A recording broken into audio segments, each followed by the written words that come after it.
Through our work in Animals Australia and Animals International, sadly, we've had a lot of experience in stepping in to disaster relief and emergency services.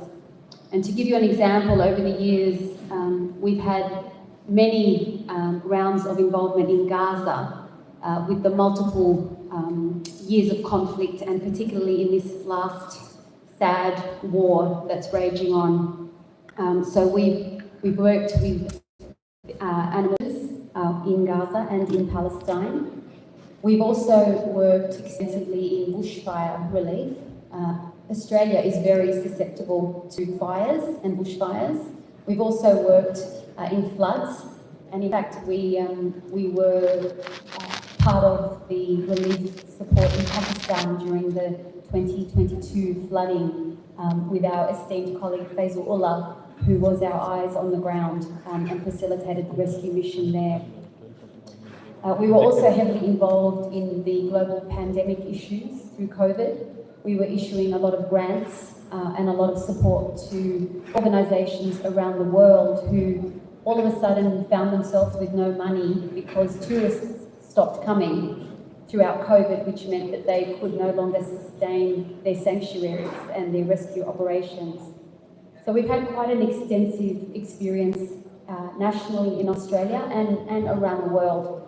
And to Ahmed's very good question around what are the challenges, I thought I would just keep it short and practical, because the thing that strikes me as being one of the biggest challenges in this space is that the government wields all the power.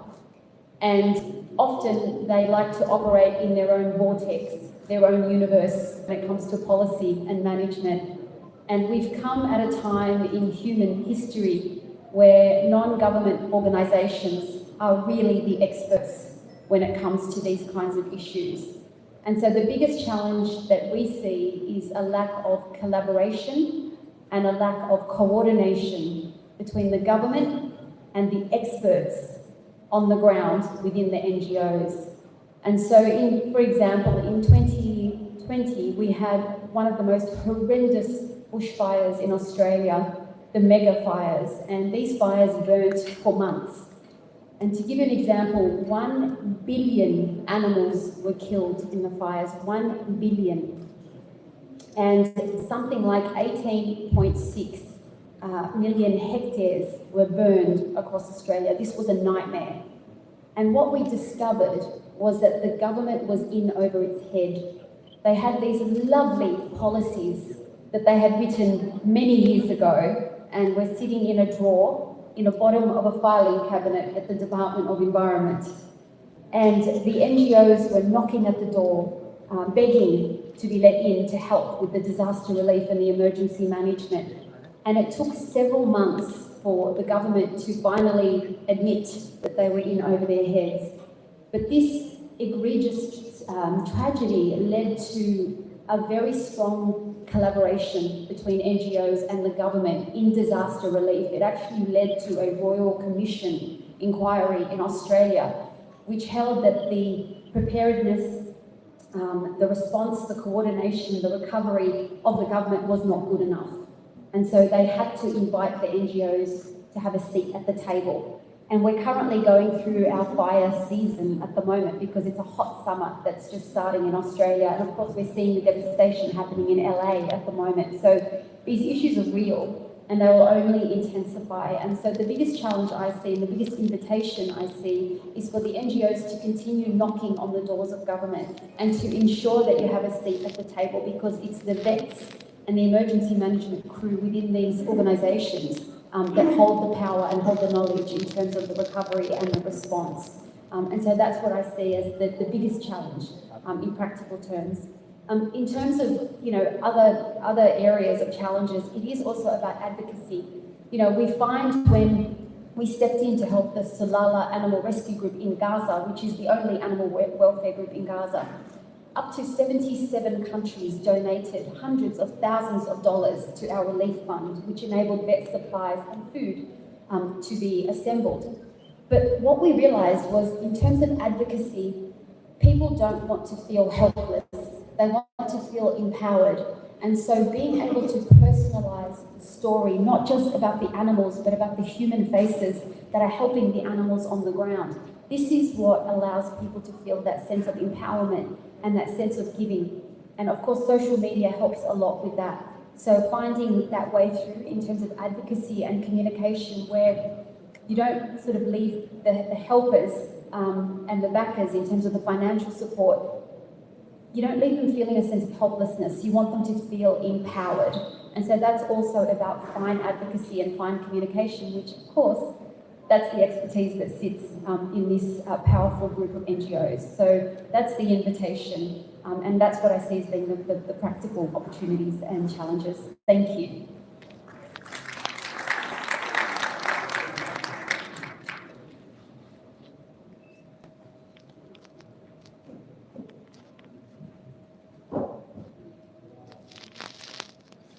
Thank you, Shanta, for sharing such a remarkable thoughts of yours and under this subject. So the last speaker is myself, as well as being the moderator. So a brief introduction, like some of the people have just joined us. So my name is Ahmed Malik, and I am the CEO and founder of Charity Relief Foundation. Since this conference is about the animal rights, and CDF, Charity Relief Foundation, is working on the different welfare projects in all over Pakistan, from community development to sustainable livelihood programs, to bricks and blocks construction, on the disaster response, and on the health sector, and lastly, the animal rights and animal ethics. So, CDF's mission is deeply rooted in the compassion of animals and doing the advocacy for the animal rights and animal ethics during the disaster period and beyond. In my presentation, which I have made few slides for you, I'm going to quickly skim through about what are the efforts CDF has been making for the last 6 to 7 years for the animal rights and few other projects that are connected with the animal rights and some sustainable agricultural development practices for the community.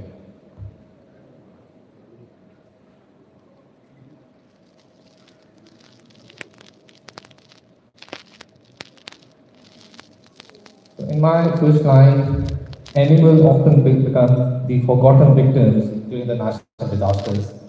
I believe no one in the audience right now will deny on this fact that we keep the animals on the last priority whenever we have a recovery and rehabilitation efforts in process.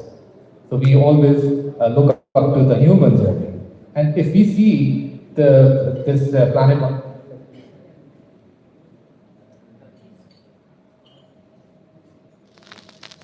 we see the planet on anthropocentric lens, it's very much a human nature that we don't think beyond humans. And that's the point where we need to emphasize, and that is where CDF is making the difference.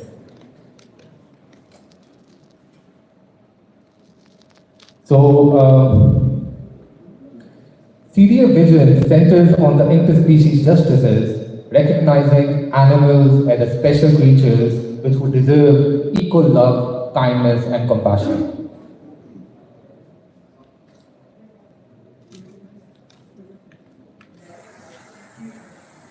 So as I said, that CDF have different interventions taking place in all of the country. So I will touch few of them related to the animal rights.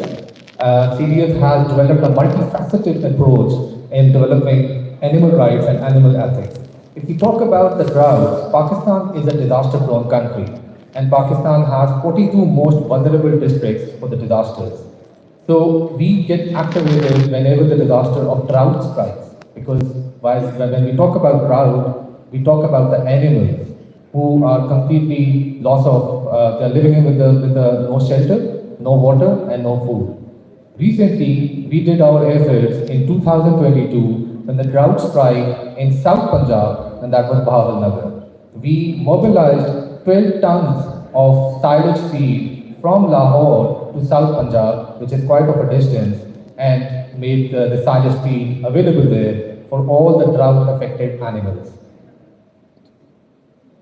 So much so, CDF owns its very own 2,500 square feet farm animal shelter made in Sindh, which is constructed on the safe havens. We have taken that history period of the flood in the surrounding areas and we have implemented this farm animal shelter where all the animals can come, take the shelter, take the necessary medical treatment, vaccination, and the veterinary doctor is available there as well. So whenever the disaster strikes, we activate our farm animal shelter, and in this way, we do the medication and provide the vaccination to the animal in thousands in number. 2023, recently we also did a rescue operation with HSI, as I mentioned earlier, Humane Society International through Kelly and Adam. We have been working with them from the USA in Pakistan for the many ground intervention projects, and one of this is this one. In the drought relief activities, we shared our mutual interest. Of course, we are partnered with the local farmers. We have a roasters made for the local farmer, local community members. So whenever the disaster strikes, we call them again and we ensure whatever the feed we are giving, it should last for a longer period of time in these areas. So we ensure that this silage feed lasts for a long time.